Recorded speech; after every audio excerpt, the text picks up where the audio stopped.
अस्सलामुअलैकुम, कैसे हैं आप सब लोग। उम्मीद करती हूँ सब ठीक होंगे। वीडियो पसंद आएगी तो वीडियो को लाइक कर दीजिएगा। चैनल पे न्यू है तो चैनल को सब्सक्राइब कर दीजिएगा। आज से मैं स्टार्ट कर रही हूँ थोड़े से फैंसी ड्रेसेस की स्टिचिंग।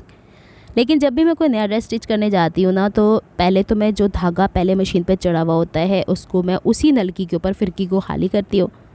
फिर इसके बाद ये जो डब्बी होती है यहाँ पे और यहाँ पे भी ख़ास करके बड़े रेशे होते हैं, इन रेशों को मैं ज़रूर साफ़ कर लेती हूँ कि अगले काम में ये बुर बन के या छोटे छोटे धागों की सूरत में जाके कपड़े की सिलाई को ख़राब ना करें। क्योंकि बाज़ुकात होता यूँ है कि हम लोगों के ड्रेसेस थोड़े लाइट कलर के होते हैं, उस पर ये जाके कोई ना कोई अपनी कारकर्दगी पूरी दिखा देते हैं। अच्छा, मैंने यहाँ पे ब्रशेज़ भी रखे हैं, लेकिन फ़िलहाल मुझे यही ब्रश नज़र आया था। वरना टूथब्रश होता है ना, जो आप यूज़ कर चुके होते हैं, एक्सपायर हो जाते हैं, आपने नया ले लिया अपने लिए, तो पुराने वाले से ये हिस्सा साफ़ कर सकते हैं।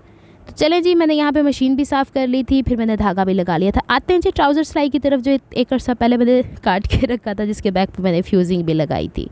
अच्छा, सबसे पहले तो मैंने इसे दो साइड से ओवरलॉक किया है, आउटर सीम से, इन सीम से और आसन से, पाइंचे से, और ऊपर जो इलास्टिक लगेगी उस पर मैंने इसको ओवरलॉक नहीं किया, ये देख लो। अच्छा, इसकी आउटर सीम को फ्रंट और बैक के पल्ले को मिला के मैंने पहले इस्त्री करना है पहले सिलाई करना है। सिलाई करने के बाद उसे एज इट इज़ इस्त्री करना है, और इस्त्री करके इसकी सिलाई का मार्जिन दाएं बाएं शिफ्ट करना है। जो आपको अच्छी जगह से, बेहतरीन जगह से आपको मिलते हैं ना, जिसे मैं ब्रांड स्टाइल नहीं कहूँगी, बुटीक स्टाइल कहूँगी, उसके अंदर आपको ट्राउज़र ऐसे सिले हुए मिलते हैं। ब्रांड्स में तो हला लला मची हुई है अच्छा जी, अब हम इसको यूँ जल्दी से, ये हल्का सा पता है क्यों खम में आया है, क्योंकि ओवरलॉक करते हुए मशीन काट गई इसे। अच्छा, पहले मैंने बैक साइड से आयरन किया, फ्रंट साइड से कोई इसमें चुन्नट ना रह जाए, उसमें मैंने इसको थोड़ा सा प्रॉपरली बैलेंस करने के बाद इसे किया। अच्छा, आपको याद होगा ये कपड़ा कितना डेलिकेट था, और इसको मैंने थोड़ा सा फर्म करने के लिए बैक के ऊपर फ्यूजिंग किया है। बहनें अब जो नहीं देख रही हैं वो एक वीडियो पहले या दो वीडियो पहले देख लीजिएगा, इस ट्राउज़र की कटिंग मैंने आपसे शेयर किया। अब हम करते हैं पाइंचे की फ़ोल्डिंग, और पाइंचे की फ़ोल्डिंग के लिए 3.5 इंच का मार्जिन मैंने यहाँ पे लिया। इन सीम से पहले ही हम पाइंचे की फ़ोल्डिंग कर लेंगे, इसकी वजह अभी आपको पता चलती है क्या कारनामे हो जाते हैं। अच्छा, सबसे पहले जो 3.5 इंच का मार्जिन है उसे हमने पहले सेंटर वाले पॉइंट को, ये देखो निकला ना पिंच इसके अंदर से, बस यही साथ साथ बताती रहती हूँ। यही छोटी छोटी सी ऐसी चीज़ें होती है जो हमारे काम में नफासत नहीं लेके आती, इसलिए गैर हाजिर होकर काम नहीं करना, हाजिर दिमागी के साथ काम करना है। तो अब हमने इसको सेंटर से पहले मैनेज किया, और जितना एक्स्ट्रा मार्जिन है वो साइड पे ले जाना है, क्योंकि जब हम ओवरलॉक करते हैं कोई हिस्सा कट जाता है, बाज़ार से कटवाते हैं तो वाह ही काट दिन दिया। ये देख रहे ना आप लोग, थोड़ा बहुत बड़ा हुआ है, इसी वजह से सेंटर मैनेज कर लेंगी तो आउटर जो एरिया होगा उसको मैं काटूंगी थोड़ी ना। फिर इसके बाद एक और फोल्ड इसने करना है। यहाँ पे मैं इसे 2.5 इंच का कर रही हूँ, आप 3 इंच का भी कर सकते हो, लेकिन मैंने यहाँ पे 2.5 इंच का मार्जिन लिया। इसके बाद हम लोगों ने दोबारा से, ये पता क्या है, ये वाली फ्यूजिंग 1-2 दफ़ा ऐसी हरकतें करेगी, दोबारा से चिपक जाएगी। जब वॉश होगी तो इसकी ये वाली सलाहियत थोड़ी सी सुधर जाएगी अच्छा, यहाँ पे हम लोगों ने 2.5 इंच का ये वाला फ़ोल्ड और ये वाला फ़ोल्ड इस तरीके से पकड़ लेना है, और पहले सेंटर से दाएं तरफ या बाएं तरफ, जैसा भी आपको सूट करता है, करने तो दोनों ही है ना। तो अब हमने इसको छेती के साथ यूँ फोल्ड कर लिया है, और इसको भी हम छेती के साथ फोल्ड कर लेते हैं। अच्छा, कुछ बहनें कहती हैं अभी जब पंजाबी क्यों बोलती हैं, मैं कह के थक गई, मेरी ज़बान है, मैं बोलांगी। आगे चलें। फिर इसके बाद हम लोगों ने इसको दोबारा से खोलना है, और खोलने के बाद इसे फ़ोल्ड करेंगे। इन सीम की सिलाई लगाने वाले, इन सीम की सिलाई में क्या हो जाएगा, इस दफ़ा थोड़ी सी चेंज करेंगे हम। यहाँ से हम लोगों ने, अच्छा पता क्या, ओवरलॉक करते हुए थोड़ा सा खिंचा हुआ है। आज ओवरलॉक के धागों ने मुझे इतना तपाया कि मुझे अपने भतीजे से लास्ट में जाके उसे धागों को डलवाना पड़ा है। मशीन काफ़ी दिनों से इस्तेमाल ना करो ना, तो कहीं ना कहीं उसमें वो कहती है मैंने तो वरतिया ही क्यों नहीं अच्छा, यहाँ पे ना मैंने पांचे का निशान 9.5 इंच लगा लिया है, और फिर अब जो ये हमारे पास फोल्डेड हिस्सा है ना, जहाँ 3.5 इंच वाला था, उसको आपने यूँ पकड़ लेना है, और 9.5 इंच जितना चौड़ाई का पांचा है उस हिसाब से आपने रख के इसके ऊपर सिलाई लगानी शुरू कर देनी है। अच्छा, यहाँ पे चूँकि गुलाई है तो थोड़ा सा स्ट्रेच कर लीजिएगा। अब इतना भी नहीं स्ट्रेच के बहुत ही 18-20 इंच का फ़र्क हुआ है, यानी एक तरफ 18 इंच है दूसरी तरफ 20 इंच है, ये नहीं कह रही मैं, हल्का फुल्का सा होता है वो। मैंने फिर आपको बताया मेरी ओवरलॉक मशीन ने मुझे इस दफ़ा तंग किया है, तो वो हो जाता होता है। आपको पता है मशीनें जो हैं वो तो ज़्यादा अरसे तक पड़ी रहें तो उनको जंग लग जाता है, तो उसने थोड़ी सी हरकतें ख़राब की हैं आज। बहरहाल जी, इन सीम को मैं थोड़ा सा इसलिए स्ट्रेच कर रही थी कि बराबर कटे हुए हैं वो, फिर वही बैलेंस कर दिया मैंने इसको। फिर इसके बाद हम लोगों ने ये जो पांचे वाले हिस्से आज़ाद छोड़े थे, इसे यूँ फोल्ड करेंगे, और ये जो हमारा फोल्डेड हिस्सा है इसे बराबर कर लीजिएगा और बड़ा छोटा हिस्सा है वो अब आप साइड पे निकाल लीजिएगा। जो ऑलरेडी सिलाई लगी हुई है उसके ऊपर सिलाई कर लीजिएगा। यही एक तरीका है, इससे और सोखा मैं क्या ही सिखा दूँ आप लोगों को। यहाँ पे बस कोशिश करें कि प्रॉपरली क्रीज़ के ऊपर ही फोल्ड हो जाए और वहीं तक हम लोगों ने दोबारा से बैलेंस करना है। अच्छा, अक्सर लोग कहते हैं कि आपकी जो वीडियो बनाने वाली मेरी भतीजी है, पीनी लगी हुई होती है मेरे साथ, देखे पहले भी वो वीडियोस बनाती थी, आहिस्ता आहिस्ता उसको मैंने ट्रेंड कर दिया है। अच्छा जी, अब यहाँ पे हम लोगों ने सिलाई जो थी उसके ऊपर पहले आयरन किया है, फिर पांचा फोल्ड किया है। फोल्ड करने के बाद अब देखिए दूसरी दफ़ा इसकी चिपकने की सलाहियत वो नहीं रही जो पहली दफ़ा थी, तो इसमें मैंने डबल साइडेड टेप लगा दिया है। फ़ौरन के फ़ौरन तुरपाइयाँ करने बैठूँ ना तो असल में पीनी के अपने भी बहुत सारे काम होते हैं, तो उससे भी मैं बचती हूँ कि उसको मेरी वजह से ज़्यादा इंतज़ार ना करना पड़े। तो हम 1-2 घंटे में कोशिश करते हैं वीडियो पूरी कर दें। बीच बीच में वो किसी को खाना दे रही होती फिर आती है, फिर किसी को पानी दे रही होती फिर आती है, फिर वो पढ़ती फिर आती है। इस तरह हम लोग वीडियोस बना रहे होते हैं। कोई एक टेक नहीं होता हमारा कि हम लोगों ने प्लान किया हुआ है। कभी कभी हम एक दिन में वीडियो नहीं भी बनाते, कभी कभी एक दिन में भी बन जाती है। चलो जी, पांचा हमने फोल्ड करके सीधियाँ पतरियाँ कर लिया है और इसके बाद इसको जो हमारी ये वाली ना सिलाई, ये देखिएगा यहाँ से जहाँ से ये एक तरफ के डायरेक्शन को जाएगी पक्का, तो उसी डायरेक्शन की तरफ आपने ऊपर से भी कर लेना है और इसे बिछा के फ्यूजिंग लगने का फ़ायदा ये बड़ी खूबसूरती से सिल गया, वरना तो इस कपड़े ने मेरी जान खींच लेनी थी। फिर इसको हम इस तरीके से, अमूमन लोग वो सेंटर क्रीज़ बना लेते हैं लेकिन मुझे ये अच्छा लगता है, तो मैं इन सीम के ऊपर बैलेंस रखती हूँ और बड़ा छोटा हिस्सा जो होता है ना वो बाहर की तरफ ले जाती हूँ। तो इसी तरीके से हम लोग इसे कर लेते हैं आयरन। और मैंने दूसरा पांचा जो था ना वो पहले तैयार करके रखा था, फिर मैंने पीनी को दावत दी थी कि आजा बाजी मेरे साथ मिलके, भतीजी है मेरी, हम आपस में यही बातें करते रहते हैं। अच्छा, यहाँ पे अब हम लोगों ने इसे इस तरीके से सेंटर से सेंटर मैच करना है और सिलाई का मार्जिन एक तरफ दाएं ले जाइएगा, एक तरफ बाएं ले जाइएगा और ऊपर तक सिलाई कर देनी है। छत्ती हो जा। अच्छा जी, मैंने वीडियो को फास्ट भी किया लेकिन फिर भी बेचारी अपनी जगह पे टंगी हुई है। अब इसके बाद बेसिक चीज़ जो आपकी आती है वो इसके ऊपर बेल्ट अटैच करने की है या फिर इलास्टिक अटैच करने की है, वो भी हम काम कंप्लीट किए ही देते हैं। अच्छा, इस वाले ड्रेस के साथ जो बाजुओं की वीडियो ना मैंने या तो ड्रेसिंग मेनिया पे आपको पहले मिल चुकी होगी या इसके बाद मिलेगी। फिर इसकी कुर्ती की कंप्लीट स्टिचिंग देखते हैं मैं ड्रेसिंग मेनिया पे डालती हूँ या यहाँ पे, क्योंकि मेरा मकसद था पहले ट्राउज़र कंप्लीट किया जाए, फिर बाजू, फिर इसके बाद शर्ट के नीचे अस्तर लग जाए ना, तो वो अस्तर लगने से क्या होगा कि मुझे पता चल जाएगा कितना कपड़ा बचा हुआ है, फिर मैं दुपट्टे पे पलटे की सूरत पे लगाऊंगी। हमेशा यही काम किया जाता है। अब ऑलराउंड ये बन गई है। अब यहाँ पे देखिए मर्दाना बुकरम मैंने ली है, जो मैंने सबसे बुरा डिसीजन था क्योंकि चिपकता ही नहीं है सही से। 10 इंच चौड़ी ली है और चौड़ाई में, और यहाँ से मैंने इसको डबल फोल्ड करके काटू कर लिया है। इसके बदले आजकल जो मुझे बुकरम पसंद है ना वो फैब्रिक बुकरम है, इतनी ज़बरदस्त चिपकती है, इतना फ़ाइन रिज़ल्ट है उसका।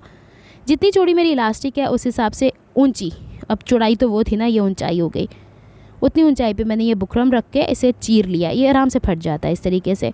अब हम लोगों ने यहाँ पे ये चूँकि 10 इंच है और 10 इंच चूँकि मेरी 26 इंच और ओवरऑल इलास्टिक होती है, तो 26 इंच में से अगर हम 10 इंच इस बेल्ट का निकालते हैं तो 16 इंच बाकी बचते हैं। 16 इंच एग्जैक्ट अगर मैं इलास्टिक काटूंगी तो वो कम हो जाएगा ना, क्योंकि हमने आधा इंच चढ़ा के इस पट्टी के ऊपर इलास्टिक को अटैच करना है। तो मैं 17 इंच की इलास्टिक काट रही हूँ। अब 17 इंच की इलास्टिक खींच के नहीं काटनी, जो नॉर्मल जिस तरह होती है उसी तरीके से काटनी है ताकि ये स्ट्रेच होके हमें फ्लेक्सिबिलिटी दे।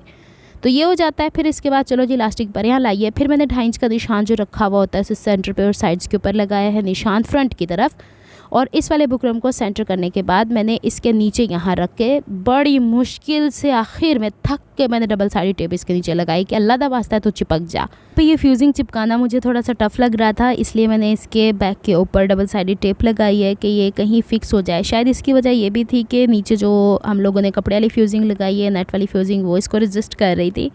बहरहाल इसके बाद फिर मैंने यहाँ पे फोल्डिंग का निशान लगा दिया, 1/2 इंच का मार्जिन यहाँ पे फोल्ड करके और बुकरम से थोड़ा सा बढ़ा के इसे बैक की तरफ फोल्ड किया है, क्योंकि आपको पता है इलास्टिक जब भी हम लगाते हैं तो बिल्कुल साथ ही इलास्टिक के सिलाई नहीं लगा दी जाती, उसमें से थोड़ा गैप देना पड़ता है। फिर इसके एक साइड पे यहाँ पे सीधी सिलाई लगा के मैंने इलास्टिक को कवर किया है और स्टिच करके इसे पक्का कर दिया है।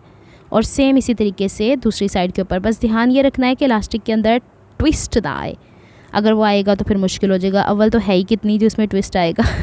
फिर इसके बाद मैंने एक तरफ सिलाई लगाई है, दूसरी तरफ भी सिलाई लगा के आपको दिखा दी है ताकि यहाँ पे आपको समझना आसान हो जाए। ऊपर की तरफ से बैलेंस ज़रूर कर लीजिएगा, नीचे की तरफ से ये थोड़ी सी इलास्टिक छोटी ही रहेगी। फिर हम लोगों ने जो नेफ़ा फोल्डिंग करनी है वो बुकरम की साइड से, जो हम लोग बुकरम स्टार्ट हो रहा है वहाँ से फोल्डिंग करनी है और बिल्कुल किनारे की सिलाई लगाते हुए जाना है।